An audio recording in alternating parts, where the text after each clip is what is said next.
जय हिंद दोस्तों, मैं हूं महावीर कर्मा और श्री वेदा अकेडमी पर आप सभी का स्वागत करता हूं। दोस्तों, आज की इस वीडियो में हम ये बात करने वाले हैं कि हम जो चाहते थे दोस्तों वो नहीं हो पाया। अब देख लो दोस्तों, अब यहाँ पे सबसे इम्पोर्टेंट चीज़ क्या है कि आप लोगों को कल के वीडियो में मैंने एक बात बताई थी कि जो मैं पार्टी के द्वारा यहाँ पर क्या किया गया था। मैं पार्टी के द्वारा आपको अपने को सभी को एक रिपोर्ट दी गई थी और इस रिपोर्ट में बताया गया था, मतलब उन्होंने एक रिपोर्ट प्रकाशित की थी रिपोर्ट, और उस रिपोर्ट में ये बताया गया कि भैया जो संविधान वर्ग 3 के जो है ना वो प्रूफ मिले हैं कि कुछ न कुछ घोटाला हुआ है। ठीक है दोस्तों, ये हमारे सामने आई खबर और मैंने कल के वीडियो में आपको सभी को ये पूरी चीजें जो है क्लियर तरीके से बताई। अब यहाँ पे मैं आज ये भी बात करने वाला हूँ कि दोस्तों मैं नहीं हूँ जो एग्जाम कैंसिल करवाना चाहता हूँ, या मैं नहीं हूँ जो ये चाहता हूँ कि एग्जाम कैंसिल न हो। दोस्तों, मैं तो विद्यार्थियों के साथ में हूँ। हमारी क्लास से बहुत सारे विद्यार्थी पढ़े और पूरे मध्य प्रदेश से बहुत सारे विद्यार्थियों ने एमपीटीएट में फॉर्म फिलअप किया, और दोस्तों अन्य राज्य के जो विद्यार्थी उन्होंने भी यहाँ पर किया। और दोस्तों रिजल्ट आ रहा है, बारी रिजल्ट की है, अब रिजल्ट नहीं आ रहा है। तो इसमें कंडीशन ये बनती है कि हमारे द्वारा कुछ नहीं होगा। हमारे द्वारा केवल एक ही चीज़ हो सकता है कि हम पोस्ट बढ़ाने की बात करें, हम कैंसल की बात ना करें। अब आपको लगेगा कि सर आपने कल बात की थी। दोस्तों मैंने बात नहीं की थी, हम तो आपको मे पार्टी की रिपोर्ट को बता रहे कि मे पार्टी ने क्या बोला, ये रिपोर्ट हम आपको बता रहे। हम नहीं चाहते, हम चाहते हैं कि विद्यार्थियों का सिलेक्शन हो। विद्यार्थी 2011-12 से लेकर के 2022 तक 12 साल तक अपनी पढ़ाई कर रहा है, जूझ रहा है, और वो बंदा अभी भी बेरोजगार रह जाए, नहीं चाहता हूं मैं चाहता हूं रिजल्ट भी आए और सिलेक्शन भी हो। पर ये आपको दिख रहा है ना दोस्तों, एमपी हाईकोर्ट में मैं पार्टी से बोला कि भैया तुम प्रस्तुत करो, हमें क्लू प्रस्तुत करो, क्या हुआ है पूरी जानकारी दो, ये हुआ है। और मैं पार्टी ने रिपोर्ट ये हमको दी है। मैं नहीं बोल रहा हूं आपको कि कैंसिल हो दोस्तों, ठीक है। अब मुझे आप में से आप ही देख लीजिए, मेरे कल के जस्ट वीडियो में आप देखिएगा कि बहुत सारे विद्यार्थी बोलते हैं सर कैंसिल नहीं होनी चाहिए, नहीं होनी चाहिए, नहीं होनी चाहिए। और कुछ ऐसे हैं जो बोलते हैं कि आप कैंसिल करवा रहे हो। अरे भैया मैं कैंसिल करवा रहा हूँ, कैसी बात करते हो आप थोड़ा सा पता नहीं कहाँ से आए हो, क्या हो। मुझे पता है बहुत सारे हैं जो कुछ भी बातें कर लेते हैं, ठीक है, कुछ भी बोल देते हैं, तो पता है मुझे, ठीक है, क्योंकि उससे बोलने से, यहाँ बोलने से कुछ नहीं होता। अगर जो बंदा बोलना ही चाहता है ना, बोलता है, तो सरकार के सामने आवाज उठा ले भाई, वहां पे बोल के देख लो, सरकार को बोलो, सरकार को समझ में आएगा, ठीक है। हम तो आपको सही जानकारी बता रहे हैं कि ये हुआ है। आप सभी दोस्तों, मुझे पता है, मैं खुद भी एक विद्यार्थी हूं, मैं खुद भी तैयारी कर रहा हूं, मैं भी चाहता हूं कि जॉब लगे, और आप सब भी चाहते हो कि जॉब लगे। इसलिए दोस्तों मैं चाहता हूं कि पोस्ट इंक्रीज हो, पोस्ट जो है बढ़े, पोस्ट बढ़ जाए, पोस्ट बढ़े और विद्यार्थियों का सिलेक्शन हो, ज्यादा से ज्यादा विद्यार्थी सिलेक्ट हो जाए, क्योंकि जिंदगी का सवाल है भाई। ये किसी 2-4 महीने की कोचिंग का नहीं है, पूरी जिंदगी का सवाल है।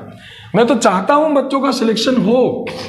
अब मैंने कल भी बोला था, अब ये आपकी जिम्मेदारी इस वीडियो को उन सभी तक पहुंचाएं जो मुझे कल के वीडियो में बोल रहे थे कि भैया आप जो है कैंसिल करवा रहे हो। मैं कैंसिल नहीं करवा रहा हूं दादा, आप उसे फिर से देखिएगा।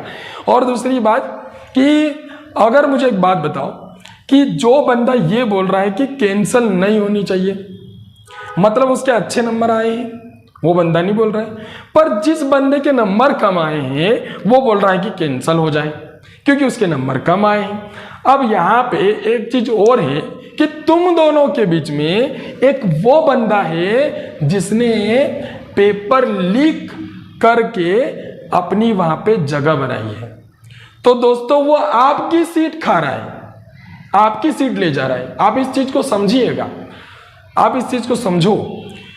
आप नहीं बोलोगे आज ना, तो आप नहीं, आपके बाद भी आने वालों के लिए, और आप भी आपके बाद आने वालों के लिए भी, और अगली एग्जाम्स आएगी उसमें आप ही दोगे, ठीक है, आप ही फॉर्म भरोगे, सबके लिए परेशानी हो। इसलिए दोस्तों हम चाहते हैं सबको कड़ी से कड़ी सजा मिले, सीबीआई जांच हो, सीबीआई जांच होगी, सब क्लियर हो जाएगा।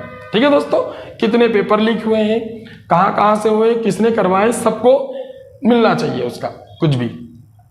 अब यहाँ पे एक बात और है दोस्तों कि बहुत सारे विद्यार्थी मुझे बोलते हुए कि सर कैंसिल होना चाहिए। अगर दोस्तों कैंसिल होती है तो मैं नहीं बोल रहा हूँ, ये गवर्नमेंट सोचती है। और ये कहीं से जो सूत्र हमें पता चले हैं कि गवर्नमेंट सोचते हैं कि अगर कैंसिल करवा देंगे, और आप सब भी जानते हो अगर कैंसिल करवा देते हैं तो उनका जो इतना पैसा है जो एग्जाम करवाने में खर्च हो चुका है वो क्या हो गया, जीरो, और सरकार की इमेज भी क्या हो गई, जीरो। इसलिए दोस्तों सरकार नहीं चाहेगी, मैं ये आपको बोल रहा हूं, आप सभी सही ढंग से सुनिए मेरी बातों को, ठीक है। तो दोस्तों यहाँ पे अभी रिजल्ट की कोई कंडीशन नहीं बनी है। अब 11 मई को जो है दोस्तों 11 मई को एक और सुनवाई होने वाली है। उस सुनवाई में सभी चीजें क्लियर हो जाएगी कि क्या होने वाला है, और रिजल्ट भी 11 मई के बाद ही आपका अपलोड होगा। तो वहां तक के लिए बने रहिए, और आप सभी को ज्यादा टेंशन लेने की जरूरत नहीं है, क्योंकि दोस्तों ये लड़ाई अब जो हम सब ने छेड़ दी है ये एमपी हाई कोर्ट और व्यापम के बीच की है, और इनमें से कोई भी चाहेगा तो ही परीक्षा निरस्त होगी। इसके अलावा कोई भी चाह ले, किसी का बाप भी कुछ बोल ले, परीक्षा निरस्त नहीं होने वाली है। और मैं बताऊं आपको कि परीक्षा अगर निरस्त होती है तो एमपी हाई कोर्ट निरस्त कर सकती है, क्योंकि क्लू मिलेगा, कुछ होगा तो निरस्त हो सकती है। और अगर नहीं होती है दोस्तों, नहीं होती है मतलब कि बस समझ जाओ सब कुछ सही होगा, ठीक है। अब आप बोल रहे होंगे सर आपने तो बोल दिया सब कुछ सही होगा, तो हाँ दोस्तों क्या कर सकते हैं, ये कंडीशन है, ऐसा है। आप सभी दोस्तों निश्चिंत रहिए और अपनी अगली एग्जाम्स की तैयारी कीजिए, आप सभी परेशान न होइए। आपने, मुझे पता है दोस्तों, मैं खुद परीक्षाएं देता हूं, हमारी क्लास से बहुत सारे विद्यार्थी पढ़ने आते हैं। मैं 2015-16 से लेकर के 2022 तक लगातार क्लासेस में बना हुआ हूं, मैं पढ़ाता हूं। तो दोस्तों मुझे पता है स्टूडेंट का वो दर्द क्या है, विद्यार्थी नौकरी के लिए मध्य प्रदेश में कैसे कैसे घूम रहा है, क्या कर रहा है, मुझे सब पता है दोस्तों। तो आप केवल अगली तैयारी के लिए भी सोचिएगा। अब आपने वो दे दिया है, आपका परिणाम जो भी आएगा वो आपके सामने आ जाएगा।